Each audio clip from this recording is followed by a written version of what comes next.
Malgrat es digui el contrari, un dels punts més forts de l'Akira Toriyama a l'hora d'escriure Bola de Drac era la seva coherència a l'hora de desenvolupar els combats. Aquesta coherència també era fruit del coneixement que tenia dels seus personatges, que analitzarem en profunditat en aquesta sèrie de vídeos. El cor petit és el primer gran enemic de la sèrie que no es limita a ser un obstacle al camí del Goku, sinó que forma part del passat i del món de Bola de Drac des d'abans que comenci la història que tots coneixem. Si el Freezer es pot considerar l'enemic que ens connecta amb el passat del protagonista, el cor petit és el que ens connecta amb el passat de la Terra i de les arts marcials que domina el Goku. Gràcies al cor petit sabem que les escoles de la Tortuga i de la Grulla provenien d'una mateixa escola dirigida pel mestre Mutaito, d'on els mestres Mutenroshi i Tsuru Senin eren deixebles. L'impacte que té la seva aparició a la trama també és notable. Si amb els Guerrers de l'Espai es confirmava el gir que faria la sèrie, és amb l'aparició del cor petit on aquest gir es comença a veure.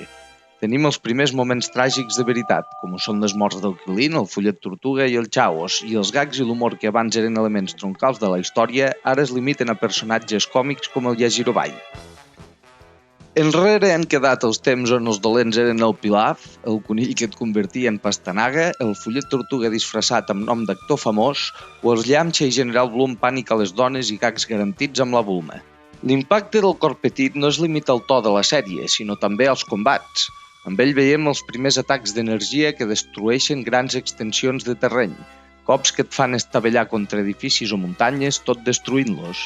També és el primer enemic que lluita sense fer servir tota la força des d'un començament. En definitiva, el seu impacte també es nota en el to i desenvolupament dels combats.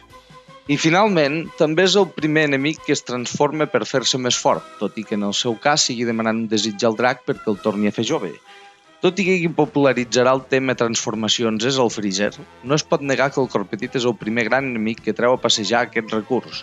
Com podem veure, el cor petit va suposar un abans i un després per la sèrie, i és per això que la seva importància i contribució no s'han de subestimar mai. Però centrem-nos amb el cor petit en si és que li podem dir cor petit. Ja no parlem de si cor petit és una bona o mala adaptació de l'original Piccolo. Personalment, creiem que Piccolo seria impronunciable en català oriental.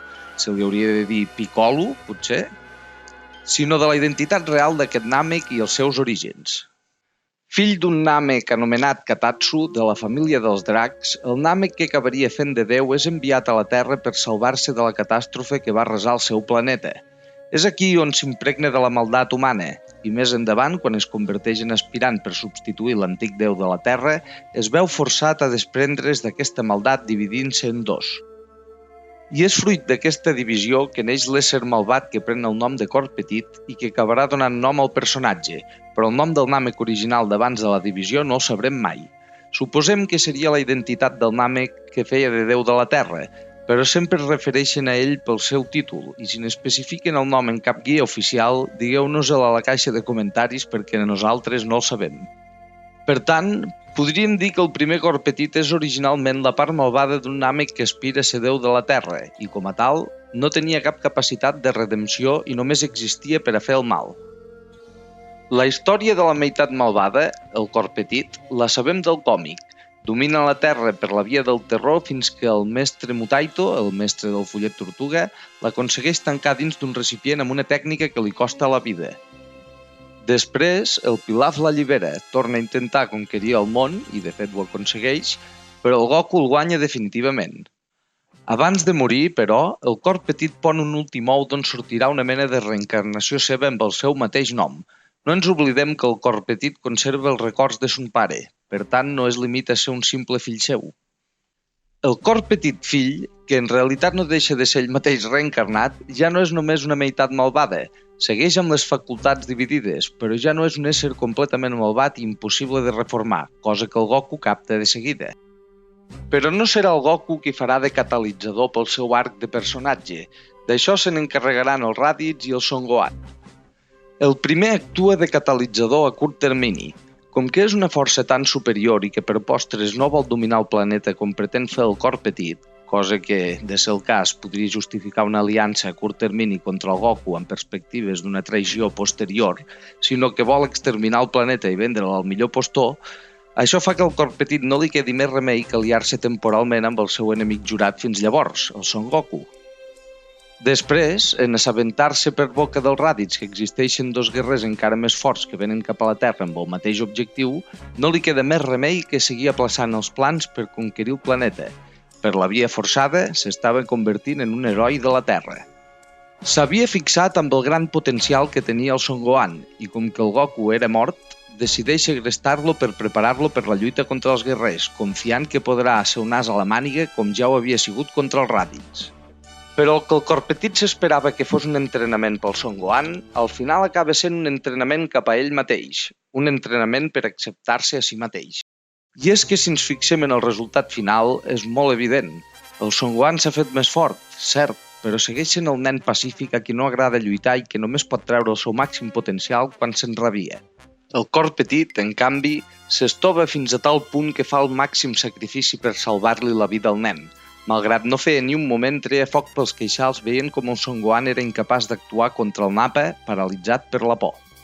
Per tant, el que havia de ser una dinàmica mestre-alumne esdevé en realitat una dinàmica mestre a mestre, i el Son Gohan s'emporta, sense ni ser-ne conscient, la medalla al millor mentor. És aquí on es forja una de les relacions més interessants de tota la sèrie. El cor petit és conscient que el Son Gohan és un nen, i el Son Gohan, sens dubte, el té pel seu mestre més important juntament amb el seu pare.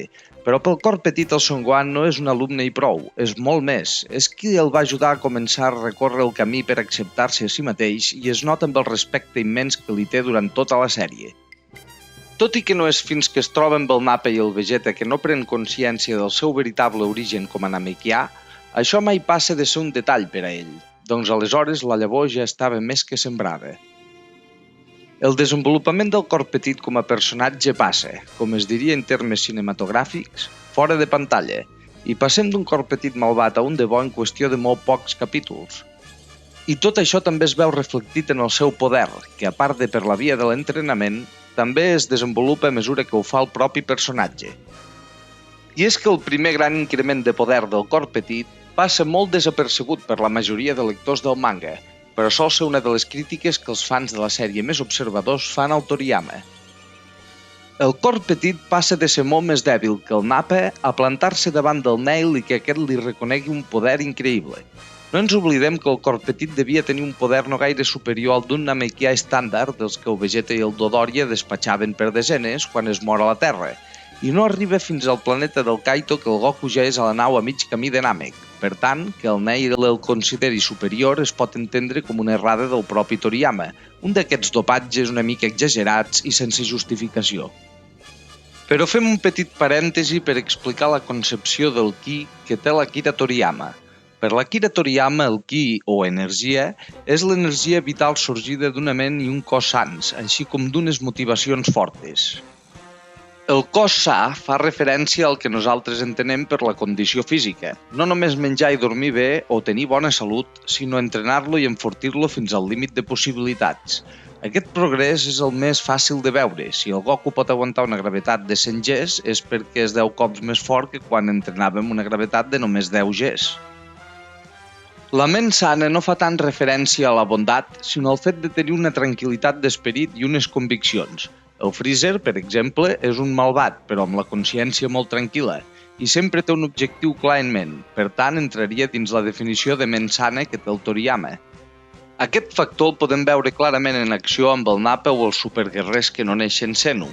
Pel que fa al Nappa, aquest es deixa endur per l'eufòria de voler lluitar després de tant de temps tancat a la càpsula i després per la impotència de veure superat per un guerrer inferior com ho era el Kakarot a ulls seus, i fins que no es calma a instàncies del Vegeta no pot treure el seu autèntic potencial de combat. L'estat de superguerrer, per la seva banda, implicava una agressivitat que impedia un control del Ki correcte, i no és fins que el Goku poleix la transformació a la sala de l'esperit i del temps que no veiem el poder real que poden arribar a tenir. Per tant, la ment clara i entrenada també és un aspecte central en tota la sèrie de Bola de Drac. I finalment, les motivacions, que solen anar lligades a la tranquil·litat de ment i les conviccions, però que poden aportar un extra a personatges forts en casos extrems o ser de vital ajuda pels personatges menys preparats. El Goku, quan lluita contra el Freezer, el mou la convicció de voler enfrontar-se als més forts i superar-los, però només aconsegueix arribar a superguerrer quan s'hi afegeix la motivació de protegir els seus estimats, que li desperta el Freezer matant el Krillin. Pel Gohan, en canvi, la motivació és vital, ja que la seva mentalitat amable però feble li juga males passades, limitant el seu potencial. Pel Vegeta també va ser clau. Amb la convicció per ser el més fort havia arribat molt lluny, però en el fons ja havia acceptat que el Goku el superés. I és que si el Goku era el superguerrer de la llegenda, què hi podia fer ell, que només era un guerrer extraordinàriament ben dotat? Però és el fet de veure com un desconegut com el Trunks també aconsegueix el que ell només havia pogut somiar, que l'orgull i la impotència li desperten la ràbia que el permet arribar a ser superguerrer. Un altre exemple de com una motivació puntual esdevé clau per l'evolució d'un personatge i el seu poder. Així doncs, podem veure que aquest també és un factor que el Toriyama respecta i empra al llarg de tota la sèrie. Bé, no ens desviem més. El cor petit és un namekià, una espècie d'una naturalesa extraordinàriament pacífica, cosa que xoca frontalment amb la seva altra naturalesa malvada fruit de ser, en origen, la meitat dolenta d'un altre Namek. Com que era un ésser fruit de dues naturaleses oposades, podem deduir fàcilment que el seu poder s'havia vist limitat en extrem per aquest fet. Doncs ja no parlem d'una mica d'agressivitat o estrès, sinó d'un conflicte intern irresoluble. Quan el cor petit fa el sacrifici per salvar el Son Gohan i li confessa els seus sentiments, podem dir que passa pàgina en gran mesura aquest conflicte, i això es veu reflectit en la seva energia, que se li multiplica exageradament en qüestió de dies.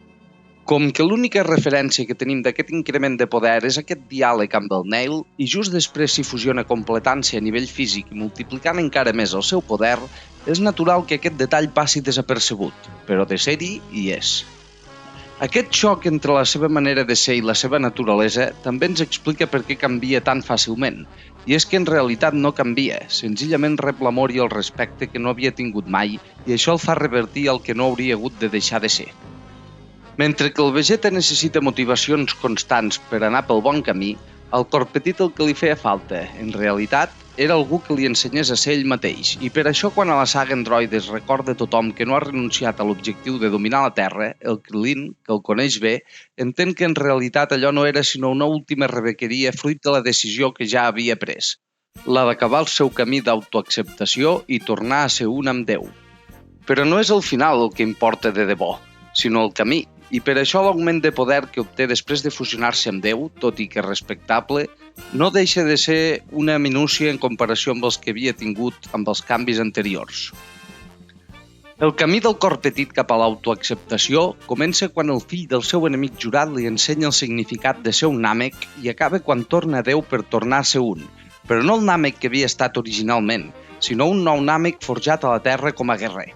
I és que no és el cor petit qui acaba tornant a Déu, sinó Déu qui accepta que el cor petit no només és digne de tornar, sinó que mereix seguir sent ell.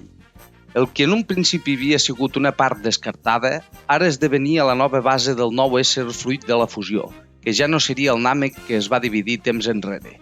I aquesta és la nostra anàlisi del cor petit, un personatge que agrada a la majoria dels fans de la sèrie i que a nosaltres personalment ens encanta. I és que el Toriyama era expert fent que les contradiccions dels personatges acabessin aportant-los un extra de profunditat i carisma. Esperem que el vídeo us hagi agradat i que ens veiem al proper. Salutacions!